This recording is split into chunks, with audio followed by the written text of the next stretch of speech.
মধ্যপ্রাচ্যে উত্তেজনা ক্রমেই তীব্র হচ্ছে।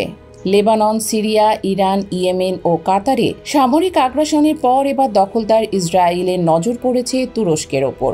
তবে বিশেষজ্ঞরা সতর্ক করছেন, ইসরায়েল তুরস্ককে জাগিয়ে বিপদ ডেকে আনছে, কারণ বর্তমান সময়ে তুরস্ক সামরিক শক্তি এবং কৌশলে মধ্যপ্রাচ্যে অন্যদের তুলনায় অনেক এগিয়ে। সম্প্রতি ইসরায়েল সাইপ্রাসের সঙ্গে ঘনিষ্ঠ সামরিক সম্পর্ক আরও জোরদার করেছে।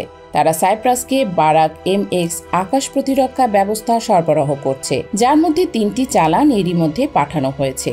এই প্রতিরক্ষা ব্যবস্থা 150 কিলোমিটার দূরে লক্ষ্যবস্তুতে আঘাত হানতে সক্ষম। 3D রাডারের মাধ্যমে 460 কিলোমিটার পর্যন্ত নজরদারি করতে পারে। ইসরায়েলি বিশ্লেষকরা মনে করছেন, সাইপ্রাসে অবস্থানরত এই শক্তিশালী প্রতিরক্ষা ব্যবস্থা শুধু দ্বীপেই নয়, পুরো পূর্ব ভূমধ্যসাগরে তুরস্কের বিমান ও স্থল বাহিনীর জন্য হুমকি হয়ে উঠতে পারে। কিন্তু তুর্কি সামরিক বিশেষজ্ঞরা এটিকে তুচ্ছ মনে করছেন। তাদের মতে, তুরস্কের সশস্ত্র বাহিনী যে মাত্রায় প্রস্তুত তা ইসরায়েলের এই কৌশলকে সহজে ব্যর্থ করে দেবে।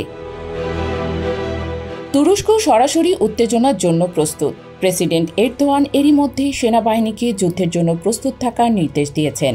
নতুন ব্যালিস্টিক ও ক্রুজ মিসাইল, নিজস্ব তৈরি হাইপারসোনিক মিসাইল এবং সাইপার বিমান প্রতিরক্ষা ব্যবস্থা এখন তুরস্কের সামরিক বহরে যুক্ত।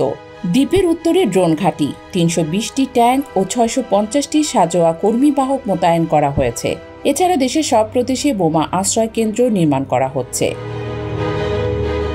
ইসরায়েলের জন্য চ্যালেঞ্জ স্পষ্ট, তুরস্কের সামরিক শক্তির সঙ্গে মোকাবেলা করা সহজ নয়। এরদোয়ান যে কোনো উস্কানির কঠোর দিতে প্রস্তুত। সামরিক এবং কৌশলগতভাবে তুরস্ক মধ্যপ্রাচ্যে এক শক্তিশালী ভারসাম্য সৃষ্টি করেছে, যা ইসরায়েলের যে কোনো পদক্ষেপকেও ব্যর্থ করতে পারে। বিশ্লেষকরা মনে করছেন, ইসরায়েলের পদক্ষেপ যদি তুরস্কের ক্ষমতা ও প্রস্তুতিকে হালকাভাবে নেয়, তা তাদের জন্য আত্মঘাতী হয়ে উঠতে পারে। কারণ সামরিক শক্তিতে এগিয়ে থাকা তুরস্কই এখন মধ্যপ্রাচ্যের ভারসাম্য নির্ধারণের মূল খেলোয়াড়।